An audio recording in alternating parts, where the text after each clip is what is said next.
14 of the last 15 encounters and 21 of the last 23.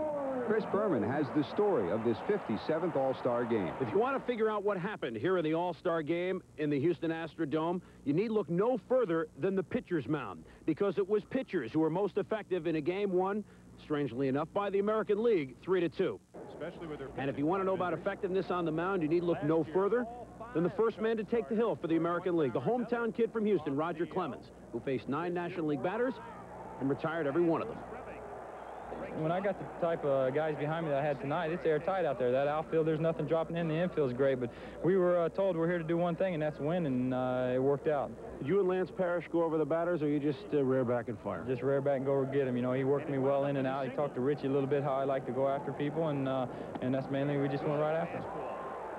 Meanwhile, the Mets' Dwight Gooden wasn't exactly stinking out the joint, except he had one moment in the bottom of the second.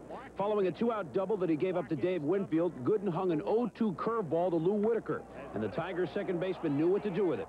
He deposited over to the right field wall for a 2-0 American League lead after National League manager Whitey Herzog elected to pitch to him with Clemens on deck. Yeah, if it had been a regular season game, I'd have walked Whitaker, yes. You know, maybe in the second inning of a regular season game, I'd have went, it'd have been a different eighth-place hitter, but Whitaker's not what I call an eighth-place hitter, and consequently, I got a lot of confidence in Gooden like everybody else have, and then when he got 2 strikes, if he'd have got behind 2-0, I'd have put him on anyway, but I thought he'd get him out. Guys can throw, they can get to the After ball. that, the National League hurlers showed their prowess. Did they ever? Fernando Valenzuela tied Carl Hubbell's 1934 record by King 5 straight, the first 5 batters he faced.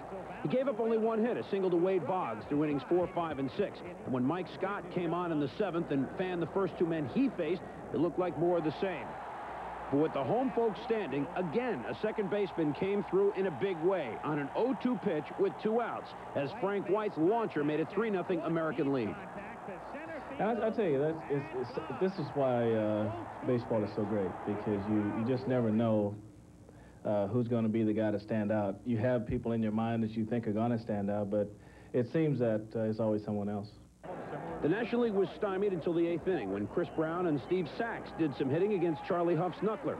The National League cut it to 3-2, and shades of another senior circuit win were dancing through the dome. In the bottom of the 9th, Jody Davis and Dave Parker hit singles, and the National League was in business with 1 out. But Don Ossie came on for 2 pitches, got Brown on a check swing grounder. White turned it into a double play, and the American League was celebrating for only the 3rd time in 24 years. I know we were serious. I think if you saw what happened during the ball game, I think you could tell we were pretty darn serious about the game. A pitcher's duel in the Dome, of course, but 1986 will be remembered as an American League breakthrough with their 3-2 win.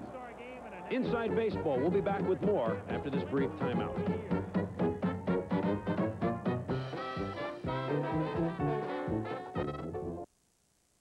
All the media were on hand this week for the All-Star game here in Houston, the 57th All-Star game.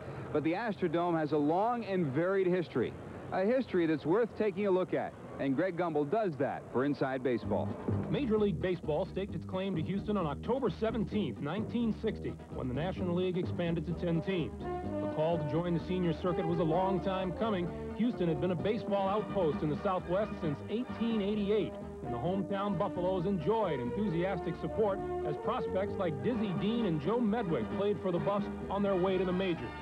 When Houston finally took the field in a big league game in 1962, the team was called the Colt 45s after the gun that won the West, and they had players like Dick Farrell, Al Spangler, and Bob Aspromonte. The Colts finished a surprising 8th that first season, winning 64 games, while their hapless twin brothers in New York were losing 120. Despite the arrival of 19-year-old Rusty Staub and a pair of no-hitters by Don Nottebart and Ken Johnson, the 45 slipped to 9th place in 1963 and 64. As in the first year, frequent thunderstorms were a problem for fans and players alike at outdoor Colt Stadium, but the rain wasn't nearly as bad as the heat and the mosquitoes. Well, if anybody ever was inside of Colt 45 Stadium, they know that no matter what ballpark they talk about as far as heat, that was probably the hottest stadium ever created. You know, Texans pride themselves on being, on everything being big or bigger than and so on.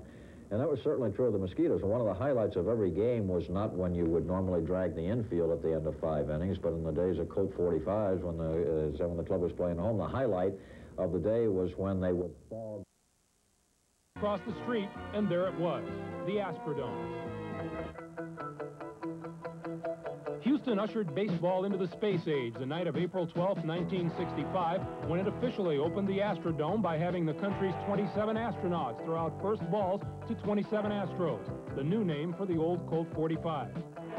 From parking lot attendants to ticket takers to the grounds crew, spacemen were everywhere. At the center of this indoor universe was Judge Roy Hofheinz. Originally a minority owner of the club, Hofheinz was the driving force behind the construction of the Astrodome, and as it rose in prominence against the Houston skyline, so did he. At the groundbreaking in 1962, Hofheinz had the county commissioners fire 6 guns into the dirt to purify the site, Texas style. 3 years later, opening night at the Astrodome attracted Texans from all over, anxious to pay homage to the judge. Under Hofheinz, the Astrodome became a 3-ring circuit, playing host to everything from football to tennis, from heavyweight title fights to college basketball games of the century, from Hubert Humphrey to Evel Knievel, from bullfighters to hot air balloon jumpers. With all that going on, hardly anybody noticed the Astros, who in their first decade in the Dome never finished closer than 10.5 games out of first place. We had some pretty good ball clubs. We had a lot of guys with some power. We had a good defensive ball club, and from time to time we had awfully good pitching. But unfortunately, those were the years that Cincinnati had their good ball clubs, and the Dodgers were a very good ball club. So, you know, we were also Rams for most of the time. There were a handful of Astros between 1965 and 75 that had to be reckoned with. One was the toy cannon, Jimmy Wynn, who weighed only 160 pounds, but could drive the ball out of any park in the league. Wynn swings and drives deep into left field. Look at this one go, everybody. Up to the scoreboard. It's over the scoreboard, bouncing up onto the freeway. I can see it up there where those automobiles are going. Look. No other Houston player has ever hit 30 home runs in a season, and Wynn did it twice. There was also Joe Morgan, Lee May, Bob Watson, and the exciting Cesar Cedeno, who manager Leo DeRocher couldn't help comparing with Willie Mays. On the mound, Larry Dierker became the Astros' first 20-game winner in 1969, while Don Wilson threw 2 no-hitters before his accidental death in '75. With the exception of Dierker and Wilson, all the others, along with Staub, Mike Cuellar, Dennis Menke, and Dave Justy, were traded away. In 1969, the year the real astronauts landed on the moon, the baseball Astros finished 5th in the National League West, while the Mets, of all teams, won the World Series. Grass was supposed to grow in the Astrodome. The roof was covered with clear plastic panels so the sunlight could filter through, but nobody counted on the glare, even with sunglasses on. It was soon obvious that balls hit into the air to the outfield were not going to be seen, let alone caught, so a decision was made: paint the panels. Not long after that, the grass began to die, and Judge Hofheinz sounded the alarm. The judge he walked to my office one day, and he said, the grass isn't going to make it, find something. He says, you have no restrictions on what you spend or what you do, just fix it. The answer to the problem was synthetic turf. The Monsanto company was experimenting with it in New England, and the Astros installed the first full-length carpet that winter. Thus was AstroTurf born, and baseball hasn't been played the same since.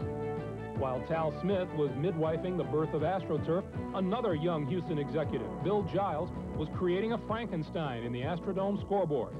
With Giles at the controls, no one was safe. Fans were told when to clap and when to cheer. Managers were kidded for arguing, and opposing pitchers were shown no mercy when taken out of a game after being hammered by the Astros. Giles even ridiculed umpires on the board, and once it got him into trouble with his father, League President Warren Giles. My father called me the next day and said, who was it that put the message on the board about the umpire? And I said, gee, Dad, I don't know who it was, but I'll tell him not to do it again. And he says, well, when you find out, tell him his allowance is cut off, will you? The Astros used the board to educate, entertain, and stampede the cattle.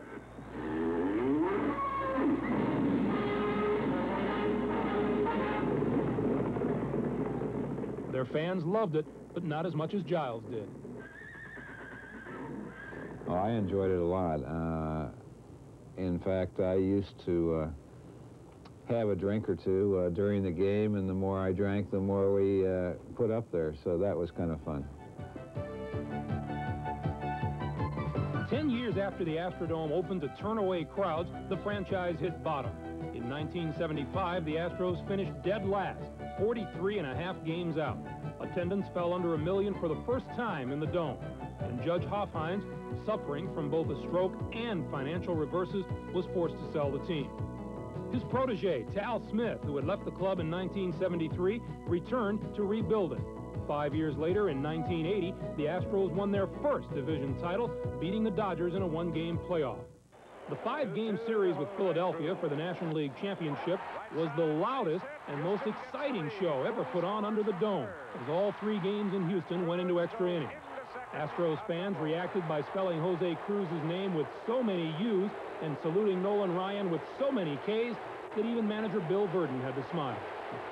The thing I think I remember about it most is how inspired the Houston fans got, and I've never seen the electricity in the Dome that we saw during that series at home. I haven't seen that since.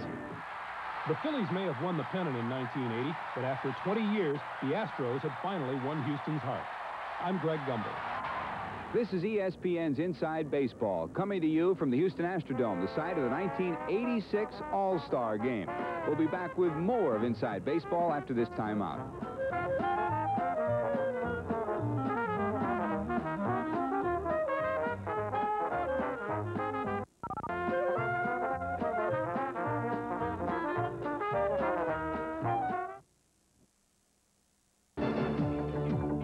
The Houston Astros celebrated All-Star Week by climbing back into a tie for the National League West lead. The Reds had a 5-game win streak during the week, and the Reds have now won 13 of their last 17. There's nobody that has really had an opportunity to take the division and run away with it. It hasn't done it, so everything is bunched together. And I think it's basically because the talent is pretty even. So I think the way it's set now is the makings for a great second half in the West, and I'm looking for Cincinnati to win it. The story in the National League East is a little different, with the Mets holding a commanding bulge heading into the second half. I think they can be caught if we play sound baseball and they lose a few games and not play as well as they've been playing. If we can get our record maybe 10 or 12 games over 500, be behind that 10-game deficit by the end of July, I think we'll have a good chance. Checking the National League leaders heading into this week, Hubie has grabbed the top spot in average. Mike Schmidt has moved into the top spot in power stats, and Vince Coleman holds a comfortable lead in stolen bases. Among the pitchers, Sid Fernandez, Fernando Valenzuela, and Bob Knepper lead the league with 12 victories each. Bob Ojeda remains atop the league in ERA. Mike Scott has a 32 strikeout lead over the rest of the pack, and Jeff Reardon leads Dave Smith by 5 in saves. For the first time in weeks, someone has some breathing room in the American League West. California Angels have taken advantage of a Texas Ranger losing streak to grab a 2.5-game lead to start the week. In the American League East, the Red Sox stumbled in Seattle over the weekend. They've seen their lead shrink to 6 games over the second-place Yankees. This is a team that can catch the Red Sox? Oh, yeah. Well, we never thought the Red Sox... Greetings to Pee Wee and Don. This past week also marked a milestone for Joe DiMaggio. It was 45 years ago that the Yankee Clippers' 56-game hitting streak came to an end. It was halted thanks to...